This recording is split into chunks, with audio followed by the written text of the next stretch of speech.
Good morning, good afternoon, and good evening. My name's Lawrence, and I'm going to show you some origami. Though I might not sound it, I am still recovering from one too many drinks during Pride, and, well, a lot of fun experiences, and many lovely messages from friends and family. And, well, one or two lovely stories I can't tell you. So, this week, I'm actually going to be showing you one of the most useful ones I've ever learned, which was the origami box.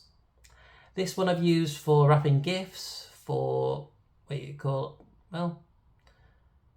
points of storage as flower pots, and many other factors. Primarily, though, it is a very, very useful one because, well, with a challenge you'll see why. So, to start, I'll be using some wrapping paper. As you see, a nice happy birthday in array with all the lovely animals. And I do hope anyone watching who's got their birthday coming up or enjoying it today gets a little bit too drunk or just gets way too many presents they can't believe. As I say, these ones can also be very useful to help with if you've got some of that really, we call it, easy to rip kind of stuff. So yeah, it's quite useful to use. Because if you just make a box, that might be the best way for you to actually wrap the gift, and it also hides them as well.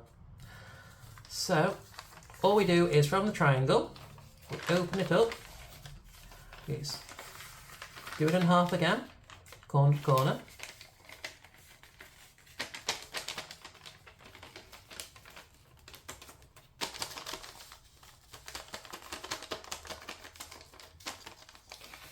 There we go, and what we've done, we made a centre, okay? From here, just pick two opposite corners and fold them into that centre point there, okay? With that, you've then got a centre for the, walls on the side, okay? What you can normally do is, if you've got a gift already placed in a box, just place the box in the centre and lift it to the sides, kind of thing, just so it matches up to the location. Then, all you do is fold it inward, trying to keep it even on both sides kind of thing, so trying to keep it as central and even on both sides as possible. Okay? Get over, do it again.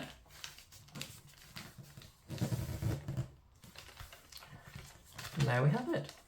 Okay?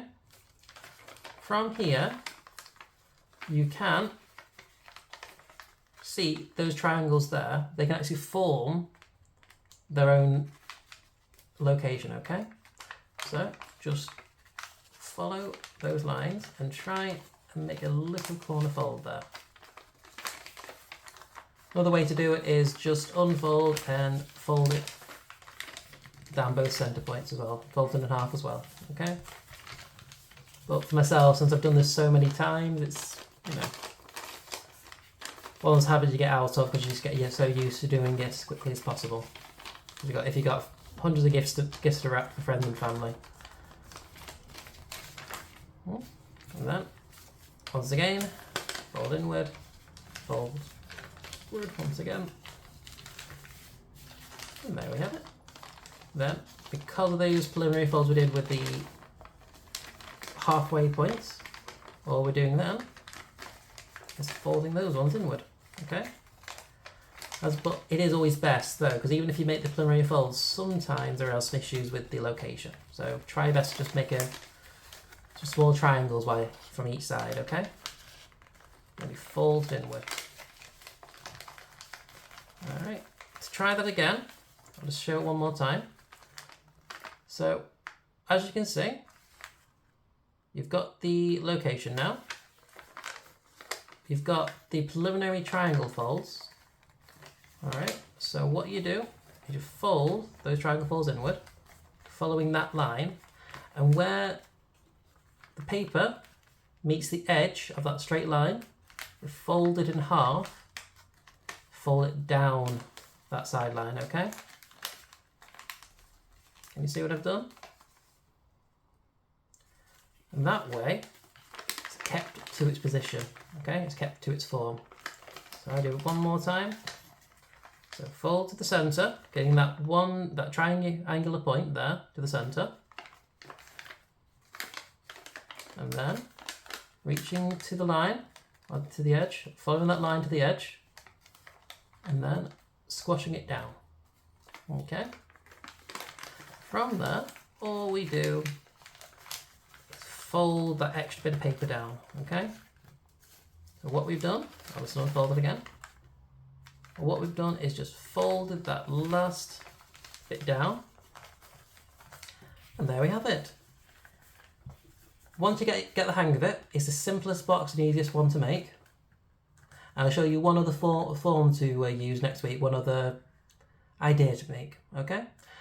All you do from here is you just make a slightly larger one. So just, as I showed you with the, place the box in the centre and put the lines upward, you can then just use that as the guidelines of, well, the distance between.